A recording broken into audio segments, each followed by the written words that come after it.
शरद पूर्णिमा किस दिन है, पूर्णिमा का व्रत किस दिन रखा जाएगा, स्नान दान किस दिन किया जाएगा, कथा कब सुनी जाएगी, साथ ही साथ महत्वपूर्ण प्रश्न कि खीर हम कब रखें, 16 को रखें कि 17 को रखें, सबसे बड़ा कन्फ्यूजन तो यही है। उसके बाद जो लोग गुरुवार का व्रत रखेंगे वो फिर भोग कैसे ग्रहण करेंगे, क्योंकि वो खीर तो खा नहीं सकते। उसके बाद नेक्स्ट जो प्रश्न है कि सिंदूर लगा सकते हैं अथवा बाल धो सकते हैं कि नहीं, ये सभी महत्वपूर्ण प्रश्न के साथ आज की इस वीडियो की शुरुआत करते हैं। सबसे पहले दोस्तों, अगर आप चैनल पर नए हैं तो प्लीज़ चैनल को सब्सक्राइब कर लीजिएगा। आपका एक लाइक, आपका एक सब्सक्रिप्शन हमें बहुत ज़्यादा मोटिवेशन ऊर्जा प्रदान करता है। तो उम्मीद करती हूँ आप हमारे परिवार का हिस्सा ज़रूर बनेंगे। तो देखिए, आज की इस वीडियो में हम शरद पूर्णिमा के बारे में जानेंगे। शरद पूर्णिमा जो है बहुत महत्वपूर्ण पर्वों में से एक है, स्पेशली माता लक्ष्मी से संबंधित पर्वों में, क्योंकि शरद पूर्णिमा के दिन ऐसा माना जाता है कि दैवीय शक्तियों में, जैसे कि पूर्णिमा आपको पता है, पूर्णिमा हमारे देवों को समर्पित है और अमावस्या हमारे पितरों को और पितरों को समर्पित होती है। वैसे ही जो पूर्णिमा होती है वो विशेष शरद पूर्णिमा जो है वो माता लक्ष्मी को समर्पित है। ऐसी मान्यता है कि जब शरद पूर्णिमा का समय होता है, माता लक्ष्मी पृथ्वी के पास ही भ्रमण करती हैं। तो आज के दिन रात्रि जागरण का भी विधान है। पूर्णिमा के दिन बहुत सारे लोग रात्रि जागरण करते हैं। एटलीस्ट निश्चित काल तक तो आपको रात्रि जागरण अवश्य करना चाहिए। ऐसी मान्यता है कि शरद पूर्णिमा के दिन चंद्रमा 16 कलाओं से युक्त होता है, यानी पूर्ण कलाओं से युक्त होता है, और ऐसी अवस्था में भगवान कृष्ण रासलीला करते थे। ऐसी मान्यता है कि गोपियों के संग जब वो रासलीला करते थे पूर्णिमा के दिन पर, तो भगवान शिव भी उस रासलीला का आनंद लेने के लिए वहां पर गोपी का रूप धारण करके आते थे। तो आज के दिन विशेष रूप से माता लक्ष्मी और कृष्ण जी यानी बाल गोपाल की भी पूजा की जाती है। ठाकुर जी की भी पूजा का विशेष विधान है, और साथ ही साथ चंद्र देवता का पूजन का भी बहुत विधान है। जिनकी कुंडली में चंद्र कमजोर होता है, उनको शरद पूर्णिमा पर विशेष पूजन चंद्र देवता का अवश्य करना चाहिए। हो सके तो दक्षिणामूर्ति, जो दक्षिणाभिमूर्ति मतलब कि दक्षिण साइड आप ऐसे शंख रखेंगे, दक्षिणामूर्ति आपको शंख मिल जाएगा। बहुत सारा ऑनलाइन भी आपको मिल सकता है और शॉप्स पे भी मिल जाता है। आप उससे खरीद के उससे भी जल दे सकते हैं, अथवा चांदी के बर्तन में भी जल दे सकते हैं, अथवा स्टील के बर्तन में चांदी का सिक्का वगैरह डाल के भी उससे जल दे सकते हैं दूध वगैरह के साथ। तो चंद्र देवता के विशेष पूजन का महात्म्य बताया गया है। आगे मैं आपसे वीडियो में डिटेल शेयर करूंगी, चंद्र पूजन आपको कैसे करना है, लक्ष्मी पूजन और अथवा ठाकुर जी की पूजा आपको कैसे करनी है, सारी चीजें मैं डिटेल में शेयर करूंगी।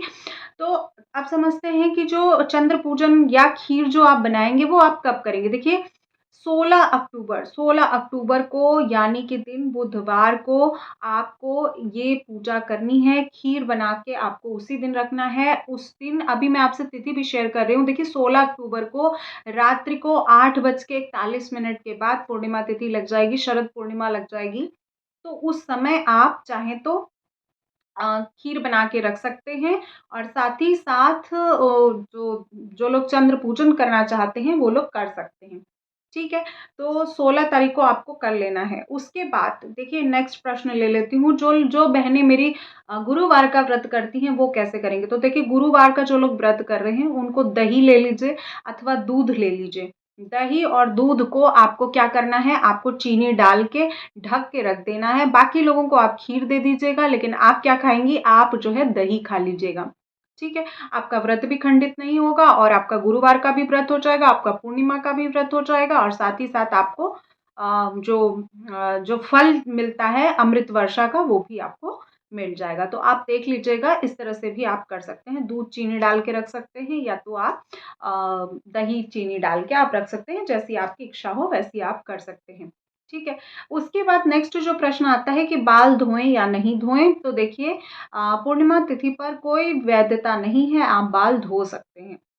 ठीक है, बुधवार के दिन आप बाल धो लीजिएगा, गुरुवार के दिन अवॉइड करना चाहिए। गुरुवार का जो लोग व्रत करेंगे वो लोग भी बुधवार के दिन बाल धोएंगे, तो आप बाल धो सकते हैं 16 अक्टूबर को, कोई दिक्कत की बात नहीं। उसके बाद नेक्स्ट प्रश्न आता है, सिंदूर लगा सकते हैं कि नहीं। तो बिल्कुल लगा सकते हैं। पूर्णिमा तिथि पर माता लक्ष्मी को सिंदूर अर्पित करके आप सिंदूर लगा सकते हैं। बहुत ही शुभ संयोग है, पूर्णिमा तिथि पर कुछ सोचना ही नहीं है, बहुत ही शुभ संयोग है, आप सिंदूर का यूज कर सकते हैं।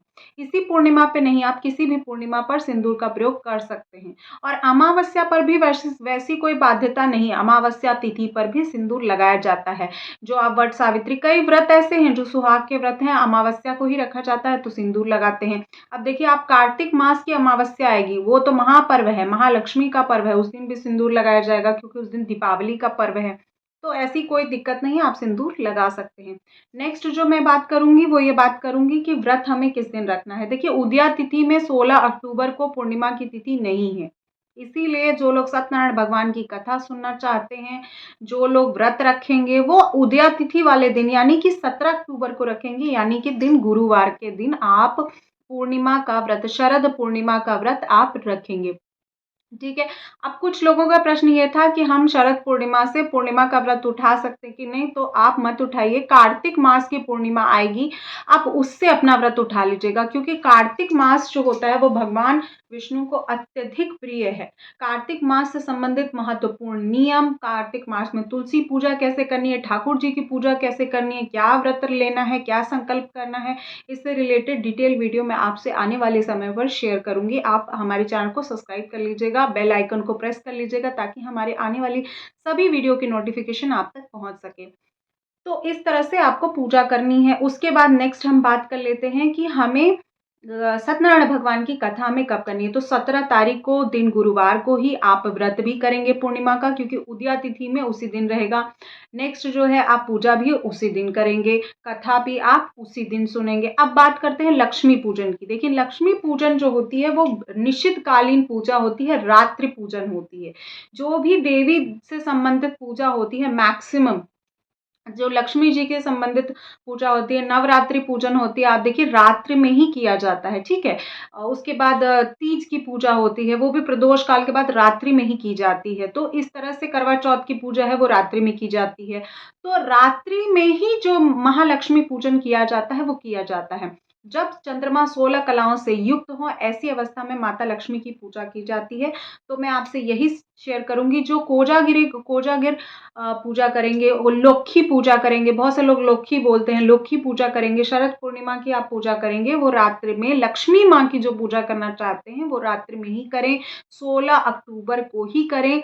16 अक्टूबर को ही चंद्रमा जो है चतुर्दशी तिथि प्लस आपकी पूर्णिमा तिथि, दोनों तिथि है और बहुत ही शुभ संयोग है, तो आप उसी दिन करें। लेकिन जो लोग व्रत रखेंगे वो नेक्स्ट डे रखेंगे, जो पूर्णिमा का व्रत रखते हैं।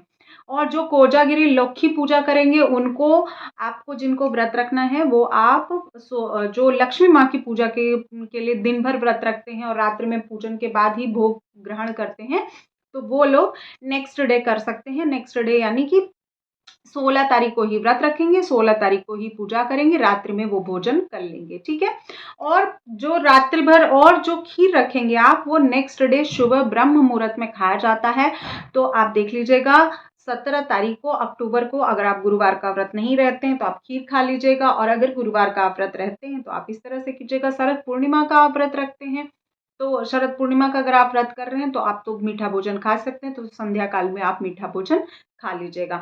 सारे डाउट क्लियर हो गए होंगे। अब बहुत महत्वपूर्ण चीज़ों पर बात करते हैं, जैसे कि तिथि। तो तिथि मैंने पहले ही बता दी है, 16 अक्टूबर को रात्रि को 8:41 पर पूर्णिमा तिथि लग जाएगी, और 17 अक्टूबर दिन गुरुवार को 4:56 पर, सुबह 4:56 पर यह तिथि खत्म हो जाएगी। ठीक है।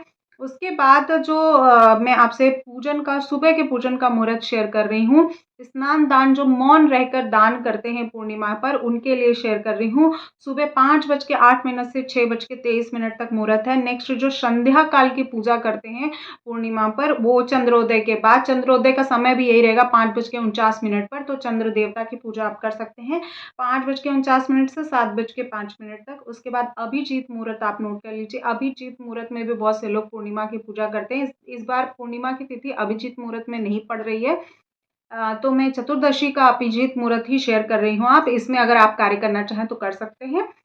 11:49 से 12:35 तक है। मोस्टली 11 से 12 के बीच में ही अभिजीत मुहूर्त रहता है, तो आप देख लीजिएगा। उसके बाद नेक्स्ट है गोधूली बेला। जो गोधूली बेला की पूजा करना चाहते हैं या प्रदोष काल जो मैं कहती हूँ, उस काल की अगर आप पूजा करना चाहते हैं तो 5:49 से 6:14 तक है। इस टाइम पर आप चंद्र देवता की पूजन भी कर सकते हैं, भगवान शंकर, गणपति और शिव परिवार का चाहें तो पूजन कर सकते हैं। तो इस तरह से आप पूजन कर सकते हैं।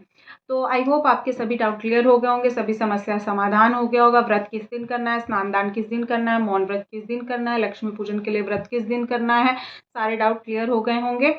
तो अगर फिर भी कोई डाउट रह गया तो आप कमेंट के माध्यम से पूछ सकते हैं। मिलती हूँ नेक्स्ट वीडियो में। आप सभी को शरद पूर्णिमा, महालक्ष्मी पर्व की ढेर सारी शुभकामनाएं। आप सभी के जीवन में शुभता प्रदान करें माता लक्ष्मी, ऐसी मनोकामना है मेरी।